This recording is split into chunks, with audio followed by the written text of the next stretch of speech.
All the four belts in the cruiserweight division are finally around the waist of one man, as Oleksandr Usyk easily defeats Murat Gassiev to take all those belts, plus the Muhammad Ali trophy, which was given to him by Lonnie Ali, of course, Muhammad Ali's wife, who's still alive and still with us today and was with the greatest until the end.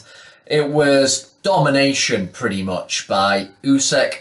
He was given scores of 120-108 and 119-109 twice. It was, and looking at those last two scorecards, I could have maybe given Gassiev the fourth when he managed to slip in a great little right hand, but even still, Usyk was cleverly moving away from it.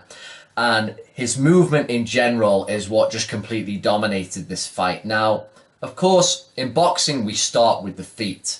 And generally, fighters who have better footwork are going to beat their opponent. He had much better footwork than Gassiev. But not only that, Gassiev really didn't do himself any favours because he just had nothing much to offer apart from just being a tough guy, trying to wade his way through, but he was just coming in completely straight. There was that gap through the guard that we knew there would be, but he wasn't doing anything about it. He wasn't slipping and stepping in at the same time, which is what you've got to do, and then bang to the body, then up. He's got great velocity and speed and leverage with his punches, and there were times when he somewhat threatened with a hook to the body and then to the head, but he didn't really manage to get anything going, and the fact he doesn't really jab himself kind of left him out at sea. He was walking in straight, and then when Usyk was beautifully popping off with his right southpaw jab, following up with the left, sometimes with the uppercut, and then finishing with the right hook, then back to the jab, back to establishing that distance, that just made it very hard for Gassiev to really know where the hell he was, and he was just visibly getting more discouraged. He was going back to Abel Sanchez. His face was getting more reddened, and he was just getting back with a bit of a face on him, like. And was it around, even as early as round 4 or 5, Abel Sanchez said something to him like, do you want me to stop it or something? He's like, we'll get going then. But, you know, we've heard frustrations from trainers verbalized like that before. The fighter either knows what to do tactically or he doesn't. And the fact Usyk was moving so well, he kept doing that dip to the right, kind of like Pacquiao has done throughout the years for the southpaw. You're touching them with the right jab, you're hitting them with the left, and then you do that little swim to the right, dip, turn around 90 degrees, and you hit him from the other angle again. He just couldn't sort it out.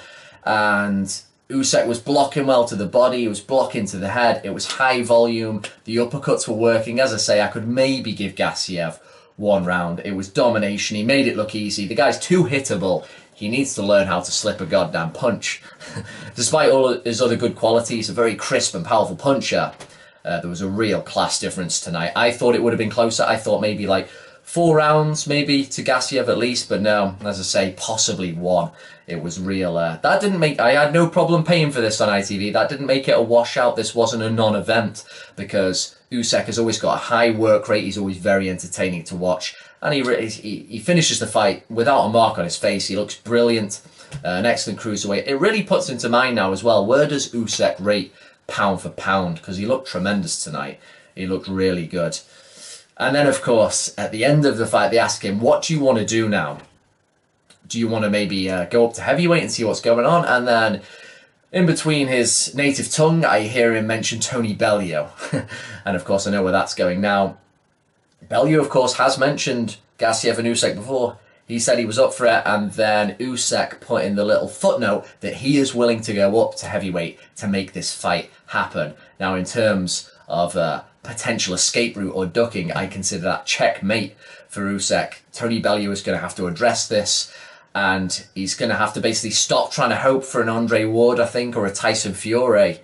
And I think he's going to have to, because he's not one to shy away from anything, Bellew, so it'll be interesting to see how he engages this challenge from Usyk, who is younger, is more skillful. You'd have to favour him over Bellew. And you would have thought Bellew's not a dummy. And he knew going into those Hay fights that Hay was a deteriorated force. Now, will part of him think, well, actually, look, this guy's excellent. Not only is he a good cruiserweight, he's pound for pound type material. He's in his prime. He's younger than me. He's very skillful. Will there be that moment of doubt and everything, and can I actually win this fight? Because he just easily beat the number 2 seed there. So I'm not sure how Bellew's going to respond, because I say one thing is he's not an idiot.